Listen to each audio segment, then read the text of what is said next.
বিসমিল্লাহির রহমানির রহিম। বেসরকারি বিশ্ববিদ্যালয়ের শিক্ষক শিক্ষার্থীবৃন্দ কর্তৃক আয়োজিত 2024 সালের জুলাই আগস্ট গণ অভ্যুত্থানে বেসরকারি বিশ্ববিদ্যালয়ের শিক্ষার্থী এবং শিক্ষকদের অবদান শীর্ষক আজকের এই আলোচনা সভার সম্মানিত সভাপতি ডক্টর তৌফিকুল ইসলাম, উপস্থিত শহীদ পরিবারের সম্মানিত স্বজন প্রিয়জন, মঞ্চে উপস্থিত মহাসচিব বাংলাদেশ জাতীয়তাবাদী দল মির্জা ফখরুল ইসলাম আলমগীর, উপস্থিত স্থায়ী কমিটির সদস্যবৃন্দ, উপস্থিত জুলাই আগস্ট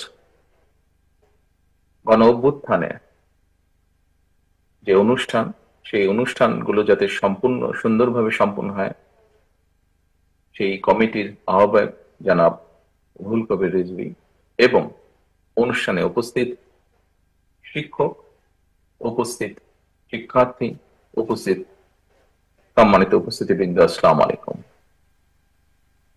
গণ অভ্যুত্থানে বেসরকারি বিশ্ববিদ্যালয়ে শিক্ষক শিক্ষার্থীদের ভূমিকা এবং আন্দোলন পরবর্তী বর্তমান যে রাজনৈতিক পরিস্থিতি, এখানে কম বেশি যারা আলোচনা করেছেন তাদের আলোচনায় বিষয়গুলি ফুটে উঠেছে।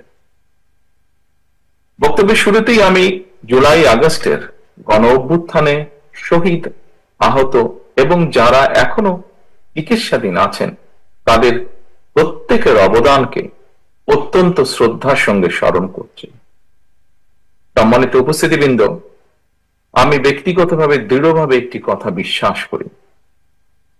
1971 সালে বাংলাদেশের স্বাধীনতা অর্জনের যুদ্ধে শহীদ মুক্তিযোদ্ধারা যেভাবে জনগণের হৃদয়ে স্মরণীয়, বরণীয় হয়ে রয়েছেন এবং থাকবেন, ঠিক একইভাবে 2024 সালে দেশ এবং জনগণের স্বাধীনতা রক্ষার যুদ্ধে শহীদরাও আজীবন জনগণের হৃদয় স্মরণীয়, বরণীয় হয়ে থাকবেন।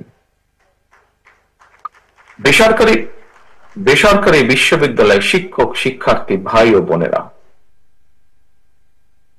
কোটা সংস্কার এবং ফ্যাসিবাদী পতনের দাবিতে গত বছর গণ অভ্যুত্থানের ঠিক এই সময়টি ছিল অত্যন্ত উত্তাপ।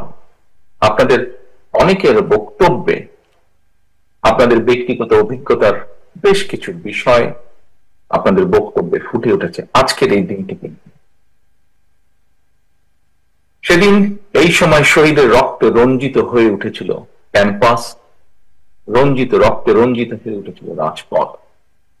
সেই সময়টিতে আমার একটি উপলব্ধির কথা গণ অভ্যুত্থানের বর্ষপূর্তির এই অনুষ্ঠানে আজ আমি আপনাদের সাথে, আপনাদের সামনে শেয়ার করতে চাই।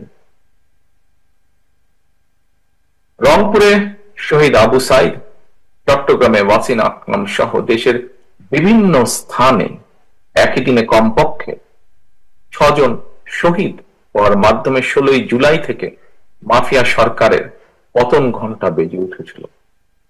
কোটা সংস্কারের দাবিতে আন্দোলন শুরু হলেও 16 জুলাইয়ের পর থেকে মূলত কিন্তু আন্দোলন আর কোটা সংস্কারের দাবিতে সীমাবদ্ধ ছিল না। আজ ঘর ভরা যে মানুষগুলো আজ এখানে উপস্থিত আছেন, কম বেশি সকলেই আপনারা সেই দিনকার সেই সাক্ষীতে রয়েছেন। সারা দেশে স্ফুলিঙ্গের মতন ছড়িয়ে পড়া আন্দোলন দমন করতে তৎকালীন মাফিয়া সরকার বেপরা হত্যা আর নির্মম দমন পীড়ন চালাতে শুরু করেছিল। সেই মাফিয়া সরকারের গুলি বন্দুকের ভয়কে উপেক্ষা করে বিশেষ করে 18 জুলাই থেকে দল মত নির্বিশেষে বেসরকারি বিশ্ববিদ্যালয়ের শিক্ষক শিক্ষার্থীরা যেভাবে রাজপথে সাহসের সঙ্গে নেমে এসেছিলেন, যেভাবে রাজপথে বুকের তাজা রক্ত ঢেলে দিয়েছিলেন, একজন রাজনৈতিক কর্মী হিসেবে সেদিন থেকে আমার চূড়ান্ত বিশ্বাস জন্মেছিল যে মাফিয়া সরকারের পতন এখন শুধুমাত্রই সময়ের ব্যাপার। এবং সেই উপলব্ধি এবং বিশ্বাস থেকেই ছাত্র জনতার রক্তক্ষয়ী আন্দোলনকে ফ্যাসিস্ট পতনের এক দফা আন্দোলনে পরিণত করে ফ্যাসিস্টের পতন নিশ্চিত করতে বিএনপি সহ দেশের সকল গণতান্ত্রিক দলগুলোর পরিকল্পনা এবং কৌশল অবলম্বন করেছিল দলগুলো। তবে কোটা সংস্কারের পথ ধরে ফ্যাসিস্ট পতনের আন্দোলন যাতে দেশে বা বিদেশে কোনোভাবেই যাতে কোনো একটি পার্টিকুলার বা কোনো একক রাজনৈতিক দলের আন্দোলন হিসেবে পরিচিত না পায়, এটিও নিশ্চিত রাখা ছিল রাজনৈতিক কৌশলের একটি অংশ। প্রিয় শিক্ষার্থী ভাই ও বোনেরা, কোটা সংস্কারের দাবিতে প্রথম দফার আন্দোলন শুরু হয়েছিল 2018 সালে এবং দ্বিতীয়বার 2024 সালে। ছাত্র তরুণদের নেতৃত্বে গড়ে ওঠা দ্বিতীয় কোটা সংস্কারের আন্দোলনের প্রতি বিএনপি সম্পূর্ণ সহযোগিতা এবং সমর্থন অব্যাহত রেখেছিল, কারণ কোটা সংস্কারের বিষয়টি বিএনপির কর্ম পরিকল্পনায় অনেক আগে থেকেই ছিল অন্তর্ভুক্ত। আপনাদের হয়তো কারো কারো স্মরণ আছে, যাদের স্মরণ আছে তাদের স্মরণ আছে। তারপরে আমি বলতে চাই 2014 সালে 15 জুলাই লন্ডনে বিএনপি আয়োজিত এক আলোচনা সভায় আমি সেদিন দেশবাসীর উদ্দেশ্যে কিছু বিষয় বিএনপির ভবিষ্যৎ পরিকল্পনা তুলে ধরেছিলাম।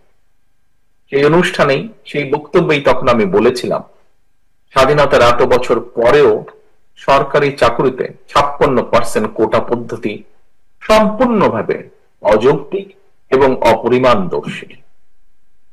সুতরাং আমরা মনে করি, বিএনপি মনে করে, জনগণের রায় বিএনপি রাষ্ট্র পরিচালনার সুযোগ পেলে চাকরিতে কোটা পদ্ধতিটি 56% থেকে কমিয়ে পরিবর্তন করে 5% নামিয়ে আনবে বা আনার পরিকল্পনা রয়েছে।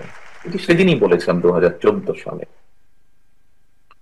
পরবর্তীতে আমরা দেখেছি ফ্যাসিস্ট বিরোধী আন্দোলন চলাকালেই কোটা সংস্কারের দাবিতে 2018 সালে শিক্ষার্থীরা রাজপথে নেমে আসেন এবং শেষ পর্যন্ত কোটা সংস্কার আন্দোলনের পথ ধরে হাজারো শহীদে মৃত্যু সিঁড়িবে দীর্ঘ 1.5 দশকেরও বেশি সময় ধরে চলা ফ্যাসিবাদ বিরোধী আন্দোলন সফল হয়।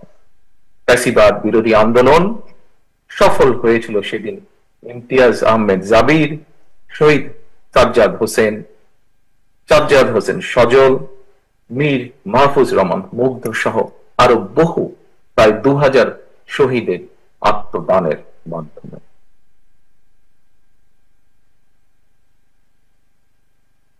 সুতরাং গণ অভ্যুত্থানে বীর শহীদরা জাতির গৌরব, তারা গণতন্ত্রকামী মুক্তিকামী মানুষের প্রেরণা।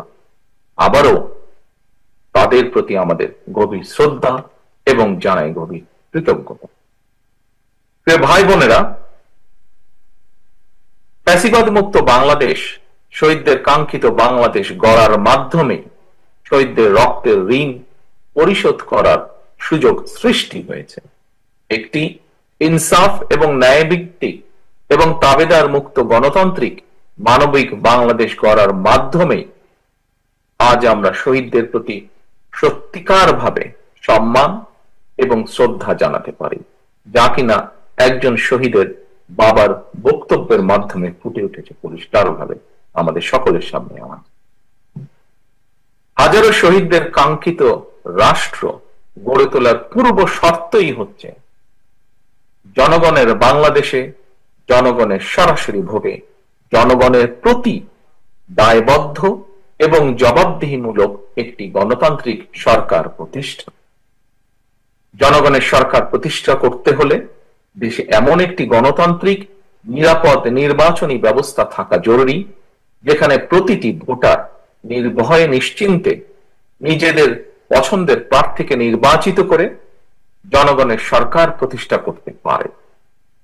বাংলাদেশে ফ্যাসিবাদের কাঠামো সম্পূর্ণরূপে ভেঙে দিতে হলে নির্বাচনের মাধ্যমে জনগণের রাজনৈতিক অধিকার প্রতিষ্ঠা, প্রয়োগ এবং চর্চার কোনই বিকল্প নেই।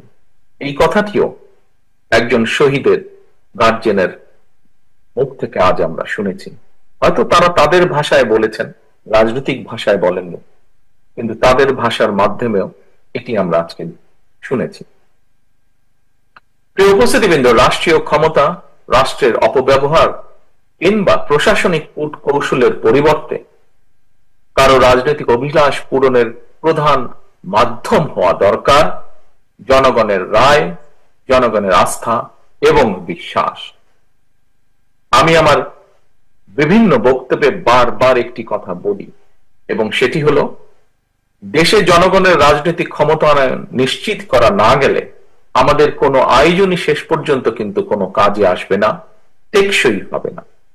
প্রিয় উপস্থিতিবৃন্দ, সাম্প্রতিক সময়ে দেশে সংঘটিত কিছু নৃশংস এবং অনাহত ঘটনা জনমনে অন্তর্বর্তীকালীন সরকারের সক্ষমতাকে ক্ষেত্র বিশেষে কিছু প্রশ্নবিদ্ধ করেছেন। তবে অন্তর্বর্তীকালীন সরকারের কোন একটি অংশের সহায়তায় কেউ কেউ কি দেশে উদ্দেশ্যমূলক পরিস্থিতি তৈরি করতে চাইছে কি না, সোশ্যাল মিডিয়া সহ বিভিন্ন জায়গায় মানুষের কথা শুনলে বোঝা যায় এই বিষয়টিও জনমনে জিজ্ঞাসা রয়েছে।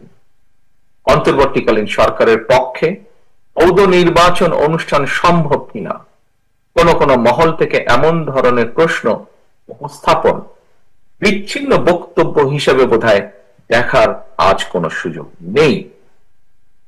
অন্তর্বর্তীকালীন সরকারের সম্ভাব্য প্রতিশ্রুতির সময় জাতীয় নির্বাচন অনুষ্ঠান নিয়ে কেউ সময় ক্ষেপণ করতে চাইছে কিনা এ ব্যাপারেও সজাগ দৃষ্টি রাখার জন্য আমি জনগণের প্রতি, গণতান্ত্রিক রাজনৈতিক দলগুলোর প্রতি, আন্দোলনরত দলগুলোর প্রতি, সকলের প্রতি জানাই আহ্বান। একই সঙ্গে অন্তর্বর্তীকালীন সরকারের প্রতি আহ্বান, পরিস্থিতি নিয়ন্ত্রণে আরো স্বচ্ছ এবং সাহসী ভূমিকা রাখুন। বাংলাদেশের গণতন্ত্রে বিশ্বাসী জনগণ আপনাদের পাশে থাকবে, গণতন্ত্রে বিশ্বাসী রাজনৈতিক দলগুলো আপনাদের পাশে থাকবে যদি আপনাদের ভূমিকা আরো স্বচ্ছ এবং সাহসী হয়। প্রিয় সম্মানিত শিক্ষক, শিক্ষার্থীবৃন্দ, এবার আমি দেশের শিক্ষার্থী এবং তরুণ তরুণীদের উদ্দেশ্যে সংক্ষেপে দু একটি কথা বলতে চাই। আজকের তারুণ্যই আগামীর বাংলাদেশ। ছাত্র তরুণরা অবশ্যই রাজনীতি করবে, রাজনৈতিকভাবে সচেতন থাকবে। ছাত্র তরুণদের সাহসী অংশগ্রহণ ছাড়া বিশ্বের কোন দেশেই স্বৈরাচার কিংবা ফ্যাসিবাদের বিরুদ্ধে বিপ্লব বা গণ অভ্যুত্থান সফল হওয়ার উদাহরণ খুবই বিরল। তবে রাষ্ট্র পরিচালনার জন্য আপনাদেরকে সবার আগে জ্ঞান, বিজ্ঞানে, মেধা, মননে, প্রজ্ঞা, অভিজ্ঞতায় আর সমৃদ্ধ হতে হবে। আপনাদেরকে মনে রাখতে হবে, শিক্ষার্থী যারা, আপনাদেরকে মনে রাখতে হবে জ্ঞান বিজ্ঞানে অগ্রসমান বর্তমানে এই প্রতিযোগিতামূলক বিশ্বে শুধুমাত্র স্লোগান নির্ভর কিংবা প্রচলিত প্রথাগত রাজনৈতিক সংস্কৃতি দিয়ে শহীদদের 2024 সালের শহীদ, 1971 সালের শহীদ কারোই কাঙ্ক্ষিত বাংলাদেশ গড়া সম্ভব নয়। শহীদদের কাঙ্ক্ষিত বাংলাদেশ গড়তে চাইলে অবশ্যই আপনাদেরকে নিজেদেরকে যোগ্য মানুষ এবং যোগ্য নেতা হিসেবে গড়ে তুলতে হবে, এবং সেই মহান লক্ষ্যকে সামনে রেখে সরকারি কিংবা বেসরকারি প্রতিটি প্রতিষ্ঠানের ক্যাম্পাসগুলোকে জ্ঞানের আলোয় উদ্ভাসিত রাখতে হবে। আপনাদেরকে অবশ্যই পালন করতে হবে অগ্রণী ভূমিকা। রাজনৈতিক কার্যক্রমের পাশাপাশি লেখাপড়াই হতে হবে আপনাদের প্রথম এবং প্রধান অগ্রাধিকার। সম্মানিত উপস্থিতিবৃন্দ, আমি এখন যে কথাটি বলতে চাই সেটি আপনাদেরকে, যারা আমার সামনে উপস্থিত আছেন, আপনাদেরকে, আপনাদের মাধ্যমে বাংলাদেশের মানুষকে, এখানে উপস্থিত মিডিয়া কর্মী ভাইরা যারা আছেন, আপনাদের মাধ্যমে সমগ্র বাংলাদেশের মানুষের সামনে আমি দুইটি কথা বলতে চাই। এখন জাতীয় নির্বাচন আসন্ন। বাংলাদেশের গণতন্ত্রকে প্রাতিষ্ঠানিক রূপ দেওয়ার লক্ষ্য অর্জনের ক্ষেত্রে আমাদের জাতীয় জীবনে আসন্ন জাতীয় নির্বাচনের ব্যাপক গুরুত্ব রয়েছে। সুতরাং আপনাদের, আমাদের সকলের কোনো আবেগ তাড়িত কিংবা ভুল সিদ্ধান্তের কারণে রাষ্ট্র রাজনীতিতে ভবিষ্যতে আর যাতে কোনো চরমপন্থা কিংবা ফ্যাসিবাদ পুনর্বাসিত হওয়ার সুযোগ না পায়, সে ব্যাপারে আপনাদেরকে তথা সমগ্র দেশবাসীকে সতর্ক এবং দায়িত্বশীল ভূমিকা পালন করতে হবে। সম্মানিত উপস্থিতিবৃন্দ, সম্মানিত শিক্ষকবৃন্দ, আজকের অনুষ্ঠানের আয়োজকবৃন্দ, মঞ্চে উপস্থিত সম্মানিত নেতৃবৃন্দ, বক্তব্যের শেষে আমি আবারও আল্লাহর দরবারে সকল শহীদদের আত্মার মাগফিরাত কামনা করছি, চিকিৎসাধীন এবং আহতদের দ্রুত আরোগ্য কামনা করছি। শহীদদের স্বজনদের প্রতি আবার সম্মান ও কৃতজ্ঞতা জানিয়ে শেষ করছি আমার বক্তব্য। আল্লাহ হাফেজ। বাংলাদেশ জিন্দাবাদ। বাংলাদেশ জাতীয়তাবাদী দল জিন্দাবাদ।